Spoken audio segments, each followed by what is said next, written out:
Moments in life where we wake up and we realize that our dreams aren't working out. Practice all you want, you're not going to be the quarterback for the Birds.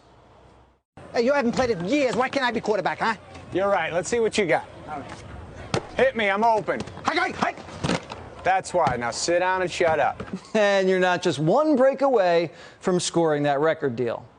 Come on, turn it on, wind it up, blow it out.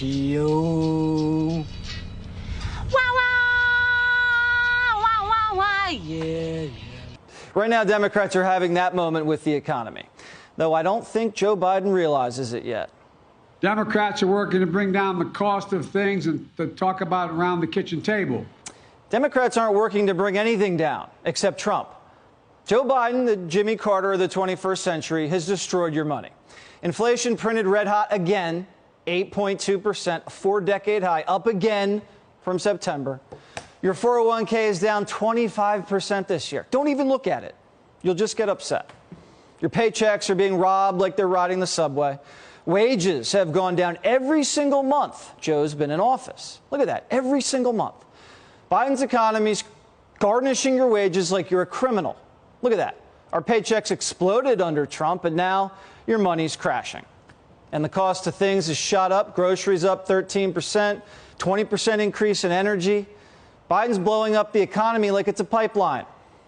And he's like OJ, still searching for the real culprit. The biggest problem is the world's challenge, global inflation and the pandemic and Putin's unconscionable invasion of Ukraine. But if you strip the politics out of it, like they do on Wall Street, it's Biden and the Democrats' fault.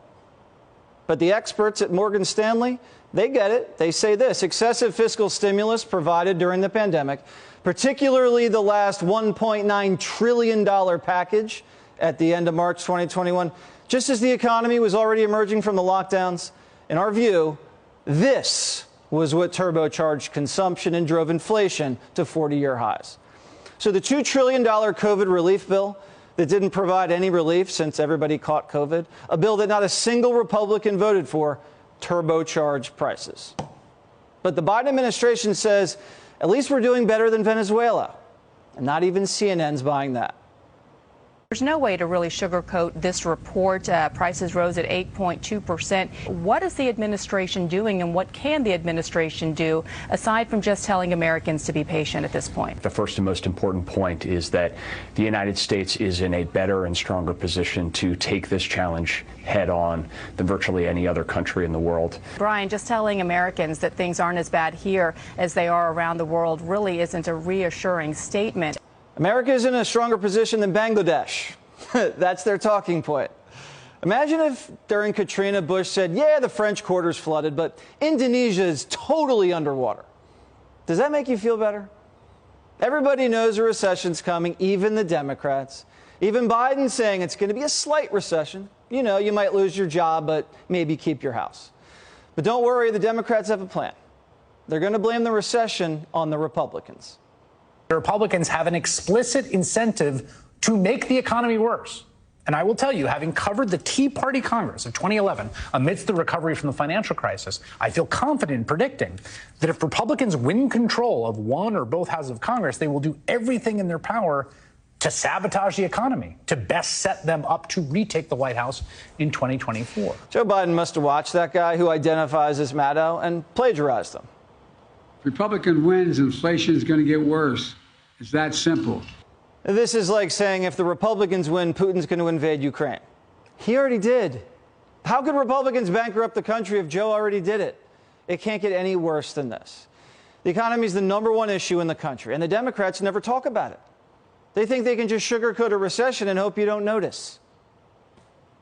When the American people, in poll after poll, think that the economy, think that inflation are the two major issues, you cannot ignore those issues. Well, if you punched someone in the face and stole their wallet, would you be able to look them in the eye? No. That's why the Democrats can't be straight with you. The Democrats lost our money, and now they're losing their minds. They've completely lost the plot. Instead of attacking inflation, they're attacking Trump.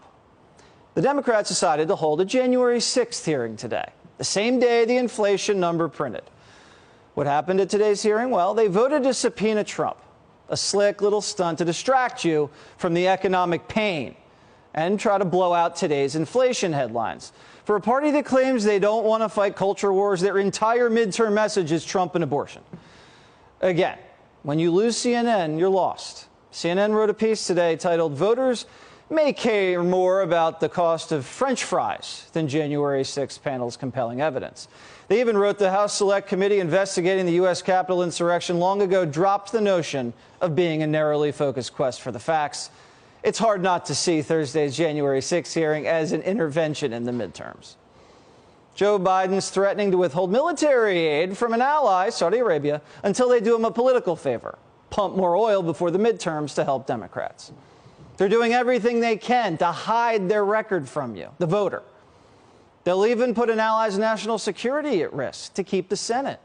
I thought that was impeachable. But they say the January 6 hearings are not about politics or party. This investigation is not about politics. It's not about party. It's about the facts, plain and simple. Since when do Democrats care about finding the facts? The Democrats haven't looked back and investigated anything. The origins of COVID, what China has on the Bidens, what happened in Afghanistan for 2 decades, where the money went that we sent to the teachers' unions, the Russia hoax, how Epstein made his cash, why crime's surging, where the 20,000 underage illegals went that Biden lost.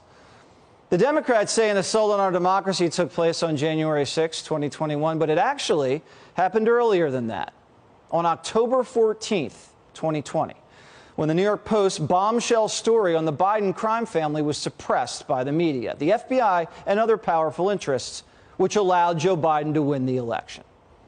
The surveys all show if swing state voters had been aware of it, enough votes would have gone to Trump, swinging the election in Trump's favor. Does that sound like an assault on our democracy? Yeah. The Democrats want to investigate January 6th because they don't think they have any fingerprints on it, but they know they're complicit. They know what they did to the Republican October surprise unleashed the rage we saw that day. And we know that this midterm has nothing to do with January 6th. That day does not affect the lives of voters today. The Democrats know they're about to be held accountable, and they're panicking. We're going to look into every crevice, check under every bed, hear from every single witness, look at every bank transaction, and expose every single dirty trick that they've perpetrated over the last few years.